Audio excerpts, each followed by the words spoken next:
Bravo! Si vous regardez cette vidéo, c'est que vous venez d'être élu à la tête de votre pays. Et en tant que dirigeant, le peuple se souviendra de votre bonne gouvernance, mais également de votre mauvaise gouvernance. Et pour cela, il est de votre devoir de mettre en place toutes les stratégies nécessaires pour pouvoir contrôler la bonne santé économique, financière et politique de votre monde. Ces règles sont universelles et s'appliquent à tous les pays dont vous aurez la charge de représenter partout dans le monde. Pour éviter qu'elles ne soient trop nombreuses, je vous expose 3 stratégies de géopolitique pour comprendre les véritables enjeux qui bouleversent les idéologies dans le monde. C'est parti pour 3 règles de géopolitique.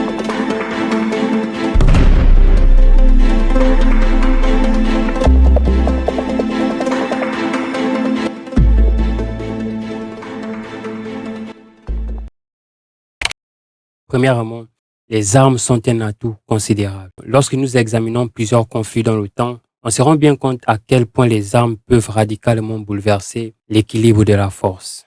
La poudre à canon, les chevaux, les armes nucléaires en sont un exemple parmi tant d'autres. Il suffit d'en posséder dans son arsenal pour intimider et effrayer son adversaire. On peut dire en toute logique que les armes ont modifié radicalement les règles du jeu et ont permis l'émergence de nombreuses puissances. On peut tout à fait être d'accord sur le fait que les progrès lents sont favorables et bénéficient logiquement à de nombreuses puissances occidentales.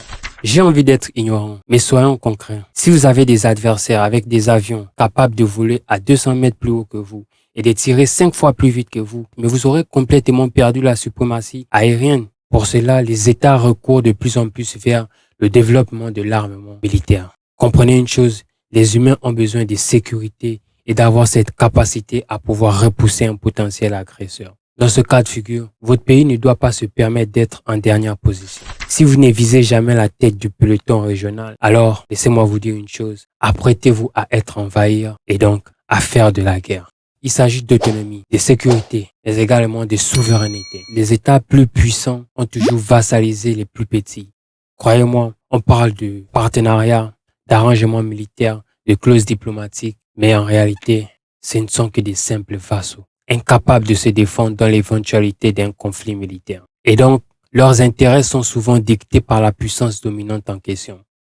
Deuxièmement, la mer et les océans. Si vous avez un tel espace, vous devez à tout prix le défendre et le protéger. Dans le cas contraire, vous devez tout faire pour l'obtenir, que ce soit par un projet d'infrastructure, un arrangement diplomatique ou même une conquête militaire. Cela réduira bien votre dépendance envers vos proches.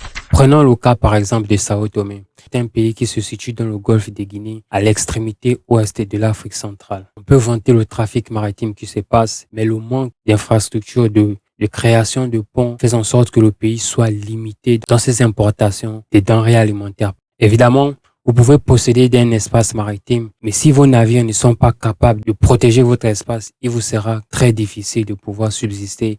Et dans ce cas, vous n'avez pas d'autre choix que de rester sur les bonnes grâces de la puissance navale dominante. Le trafic maritime est de plus en plus présent dans notre quotidien. Et celui qui arrive à contrôler les plus grands détroits contrôle le monde. Troisièmement, la géographie. Les caractéristiques géographiques d'un pays sont liées à son caractère politique, à son identité et à son destin. En tant que chef d'État, vous êtes obligé de composer avec des choses que vous ne contrôlez pas. L'une d'entre elles est la géographie, qui est l'un des facteurs déterminants. Lorsqu'on s'y attarde, il est rapidement évident que c'est elle qui détermine tout le reste. La géographie a un impact sur les défis stratégiques, diplomatiques, économiques et même militaires. Dans le cas de Madagascar, être une île peut être un avantage important plutôt que de compliquer une invasion des ennemis potentiels sur la côte. Cependant, lorsque viendra le moment de se ravitailler pour contre-attaquer, cela peut également être une contrainte. Parlons de la Russie. C'est un vaste territoire difficile à protéger et c'est aussi un espace tampon qui rend difficile une invasion. Lorsque la Russie se replie sur elle-même et étire ses lignes de ravitaillement, elle devient presque impossible à vaincre sur son terrain. Les États souhaitent des frontières défendables, ce qui est évident puisque la Russie a gardé le silence en vendant l'Alaska aux États-Unis. Laissez-moi vous dire que c'est une opération purement stratégique du point de vue militaire, même si on la considère aujourd'hui comme une énorme bourde des Russes. Vous l'aurez compris, pour des petites armées, donnez-leur les moyens de se développer à la fine pointe de la technologie. Et si vous avez une grande armée, ne sous-estimez pas la puissance d'une petite armée bien équipée. Pour résumer, En 1, les armes font la différence. En 2, les océans et la mer sont un enjeu capital pour le développement du commerce. Et en 3, la géographie triomphe. C'était Kevin Joga et au plaisir de vous revoir. Ces leçons sont fondamentales et vous aideront à comprendre les relations qui régissent les nations du monde. Sur ce, bon mandat et bonne chance.